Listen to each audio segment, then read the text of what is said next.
What's up guys, welcome to the Bag Boys Garage. My name is Ryan and today we're going to be talking about my Mazda 323. So some of you guys may have seen this recently on the review with VAD.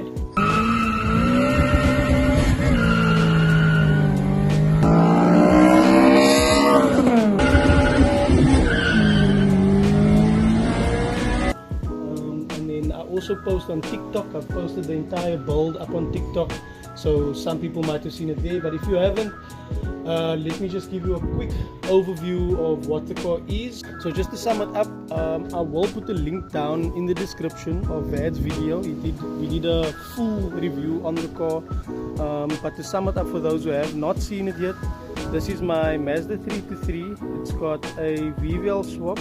The whole front end of the car is a Nissan Sentra 200 STI, and if you're not from South Africa, that is a sports model with a SR20DE that was released in South Africa. So the whole front end of the car is a STI, besides the steering rack and obviously the chassis. And then we've got full poly suspension all the way through, currently on sleeve overs, which is not the best, but it's working right now. And then I've got a fuel cell in the back with upgraded lines and a Bosch 044 pump in here. So that's a quick overview of this car. Yeah, last time I had the car out, I did drive it pretty hard.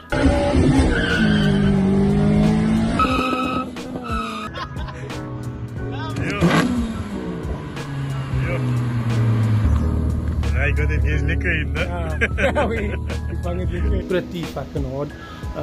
And yeah, I mean, the car was built for racing, and I always say, like, if it can't do that, if it can't do what it was built for, then what is the point of building it in the first place? So if it's gonna break, it's gonna break. It's just part of the process. This is actually the first time I've pulled the car out again since then, and I'm kind of just going over it because we did have some difficulty with a few things after the video. But yeah, let's have a look into it quickly. First thing I noticed is on startup there is a rattling sound, and I believe it to be the timing chain tensioner. So the timing chain tensioners on these engines, they work with oil. So basically with oil pressure, and if you don't have good oil pressure, you might have issues with chain rattle, or if the tensioner goes, obviously, then you will have that issue as well. I did have an issue in the past with this engine where it was completely like filled with sludge on the top end, the bottom end not so much. And because the tensioner works with oil, we may have moved that sludge around with all the heavy driving and now blocked up the tensioner, which I'm hoping is the scenario. So yeah, we'll have a look into that, but let me start it up and let you guys hear what I'm talking about.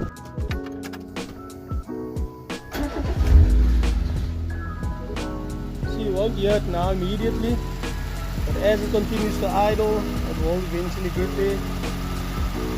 And Murphy's law, obviously it's now not going to do it when I needed to do it, but yeah, it will get there. But in the meantime, that was one of the issues we had. Another issue is, if you can check my pedals here, you'll notice, okay wait, there's the sound. So you can hear that funny little sound. That's the sound of the timing chain rattling inside here. I'm just going to switch it off. Oh, got the fucking idle touch. Anyway, I'm going to switch it off so I can go a bit further. And then another issue we had was the clutch pedal. So you'll notice there's like a big gap, a big difference between the height of these two pedals and that pedal. And that is because the throw of this pedal was not enough to completely disengage my clutch. So we bent the stopper of the pedal out of the way so that the pedal can come up further and completely let go of the clutch. But what that means is, firstly, your shifting is going to be horrible because you now need to lift your leg even higher up to try and get onto the clutch. And secondly, you need to let go of this clutch completely in order for it to grab completely. So you can't even rest your foot on there and it will start slipping. Very bad for driving this car. It's difficult to drive at the moment because of things like this. So that's what we're going to be looking into. Another issue that we had was my shifter. so the shifter does not want to go into gears. It's very, very difficult, except for the ones that are straight. So what I learned on this car is, if it's for the ones that are straight specifically, right, it's most likely to be the stiffening rod at the bottom. And I did have that issue before the video. I did a quick fix which failed because it was a quick fix. So yeah, there's two linkages that run from this shifter all the way to the front.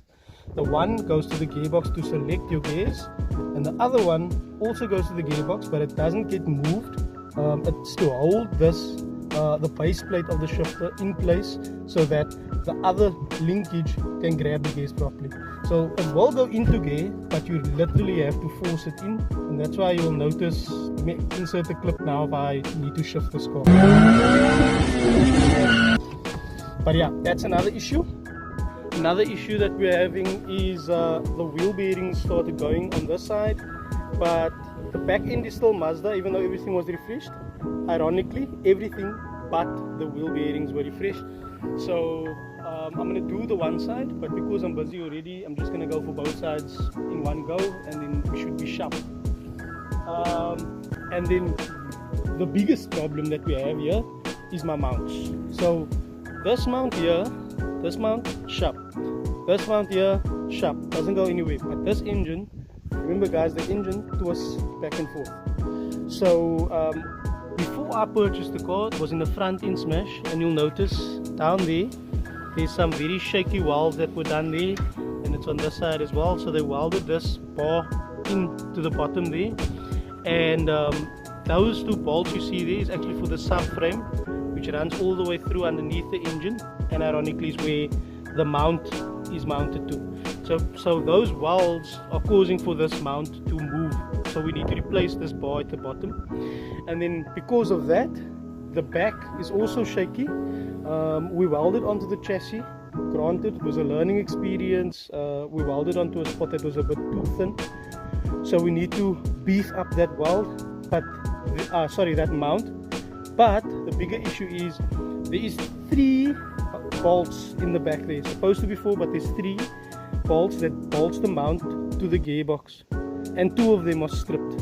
So that mount is literally moving still in the box. So everything you've seen in the videos, it was all driven with all of these issues in the videos, and the plan is to refine all of the small stuff so that we can actually get to enjoy this car.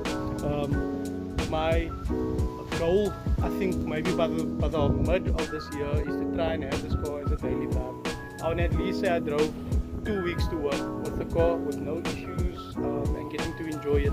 It's quite expensive to drive to work, not because it's heavy on petrol, but because you just want to put your foot flat whenever you're in the car, or I do. But yeah, that's the goal. So those are the things we're going to be working on this car. Okay, so in a nutshell, that's the Mazda. That's what we're going to be focusing on right now with the car. I mean, there's still potential to do a million other things on the car. There's interior, there's so many other things. But besides that car, I also have the Bakkie, which we'll touch on another time. The plans are still in the works for this Bakkie. It's a very neat Bakkie. I know it looks dirty, but it's the daily workhorse. So eventually we'll be touching on that as well, as soon as we can get by VVL here to drive properly. And then of course, I don't know, some of you guys will know my brother. This is Grant, my younger brother. He drives this beautiful EG. It's a AMG EG with a full B16 swap, with a B16 box management and everything else. So he's currently having issues with his fuel pump on the car. It's not switching on or priming anymore. So we're going to be digging into that, and then hopefully I can feature his car soon on the channel and give you guys some clips of him driving as well. But we do have some, so let me insert a clip here of this car rolling.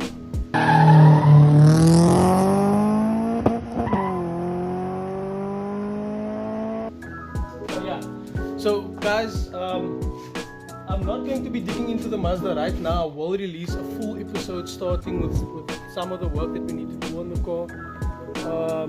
Yeah, I'll release one full episode doing some things on the car. But that's just the introduction to us at Bag Boys, what we do here. It's all just me learning I don't know everything, so it's just my journey with cars and learning how to build them, race them, break them, and whatever the fuck else. So yeah, if you are interested in following this build or any of the other things that I've mentioned, please do subscribe and give the video a like. I would really appreciate it. We're going to try and grow this account this year and grow the Bag Boys following. But yeah, so comment, like, subscribe. Bag Boys, we out.